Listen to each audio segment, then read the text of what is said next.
waiting, anticipating, getting restless as we continue to count the Omer.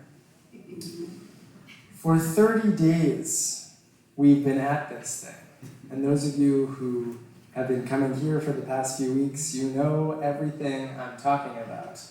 Arba'a Shavuot U'Shnei Yamim LaOmer, which is a Hebrew spoiler for what's about to happen in about 25 minutes. We've still got a few weeks left of singing the ethereal melody that we'll come to shortly. But often, we come to that part of the service and assume that we all know what we're doing, or some of us might just be used to doing things we don't fully understand in synagogue.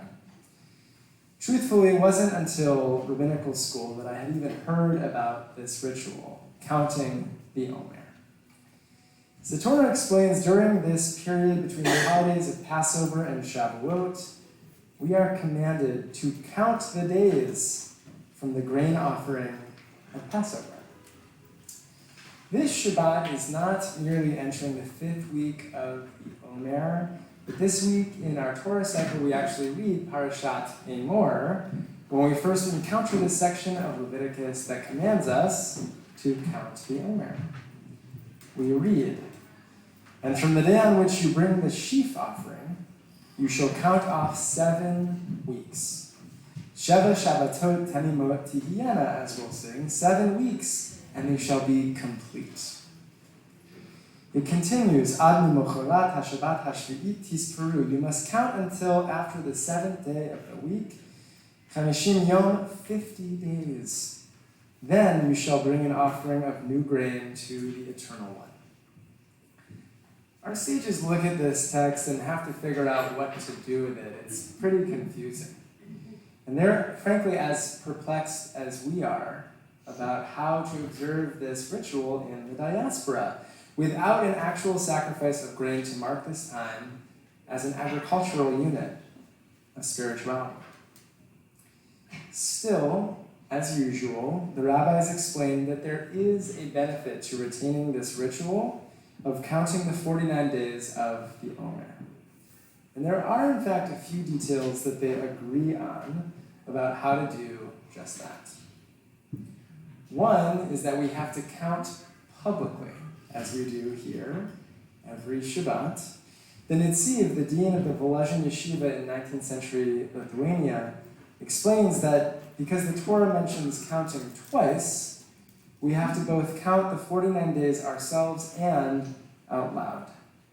That's one of the things the rabbis agree on. And the other is that when we count these 49 days of the Omer, we have to count up. Mystics will tell you all kinds of things that rationalists will not agree with about the elevated spirituality of this time.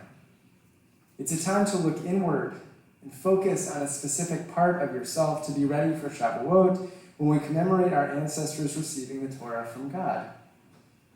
Each day during the Omer has a special task assigned to it for us to perform individually, in addition to our public counting. Using the language of Kabbalah, they'll explain that today, day 30, is what they call the Gevura of Hod. Just kind of curious, you can nod along if you've ever heard of such things. Okay, a few nods, a lot of shaking the head. Okay, not surprised, that's good, but whatever it is, we celebrate that. When we consider on this day the quality of Gevura, discernment, as it relates to the quality of Hod, humility and acknowledging limits. It's a time to wonder, should we become more humble or should we become less so? If we're following the Kabbalist's lead, now is the time for discerning which is really right for us. But that was kind of a teaser because I'm not really into that kind of thing, as I think all of you know, and many of us aren't either. I applaud you if you are. But for those of us who are not doing that sort of Kabbalistic approach to these Omer days, still there is something to be learned from these counting or this counting of the Omer. And I think the key is in the counting up. The Sefer HaChinuch, a 13th century list of the 613 commandments, explains that we add to the tally each day instead of counting down, because counting up is a way of showing a person all of their longing to reach a certain day. Almost as if we don't know when the day will come. When will the day come, the Sefer HaChinuch asks, when we will go out to freedom? We're supposed to imagine that we don't know that our counting will cease after 49 days of Shavuot, and we're expected to build spiritual power by waiting.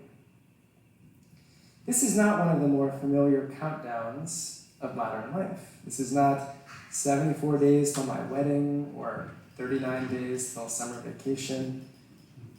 This is accounting as if we are not yet. A hopeful counting, as though we're on our way to something good, but we don't know yet what it is or when it will come. As Jews, we are actually accustomed to waiting. Even as we do things, even as we actively perform commandments and live out our values, we're also expected to wait, or maybe better, await, anticipate, prepare for the world to come. In the Talmud, our sages teach that when a person is brought to judgment in the world to come, a heavenly tribunal will ask, did you conduct business faithfully? Did you take time to study Torah? Did you procreate? Which is a little questionable. And did you await the days of redemption? There is, in other words, something sacred in our waiting. But what is it? What could be sacred about waiting for a world redeemed in a world that is not yet?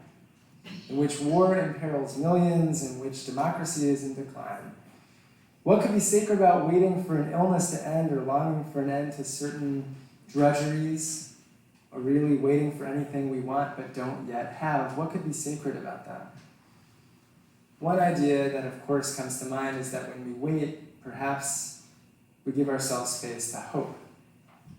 But more importantly, I think, when we wait, we give ourselves the space to be creative and to imagine up that world redeemed, a better future. If we really want a better future, chances are it's something we're going to have to imagine before it comes. So what does it look like? How do we imagine it? Our ancestors might have phrased the question, what does the Messianic age really look like? The sick will become healthy, Isaiah would explain, and the desert would stream with water. Nation will not take up sword against nation. Or, as Hosea imagined, everyone alive will understand their purpose and all peoples will be free. Isaiah and Hosea and all the prophets of Israel were able to dream up better futures, the Messianic world to come, precisely because they used their time awaiting as a space for them to dream. Because they made their waiting active, as they counted the days of their waiting in the not yet. They lived in their realities and they meditated on what better futures could be, and whether out of intellect, as Maimonides would have said, or out of divine inspiration, as those Kabbalists might have suggested, they imagined. They were able to dream.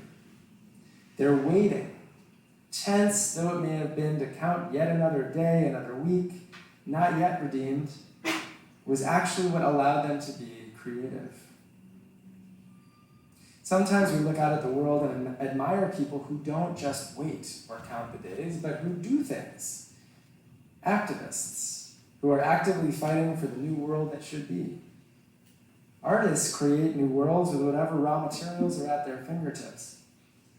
But as any activist or artist can tell you, the doing usually comes after a long time of waiting. And sometimes doing feels like waiting anyway. In order for the doers to do or for the creators to create, there's got to be a time when any of them are simply being or waiting. Seeing the world as it is in order to see what the world should be. It's therefore no surprise, and it won't be a surprise to hear from me, that this congregation has seen artists and activists alongside clergy as sacred professionals. imagining together a world to come that is true to our lineage but extends far beyond it into the future. Maybe you'll see some of that in the art we sing and pray tonight, or at the art show throughout the weekend. It's also no surprise that one of the things that binds us together as a community is that we come together for Shabbat, a weekly time of sitting and resting and creating space which might otherwise fill with creation.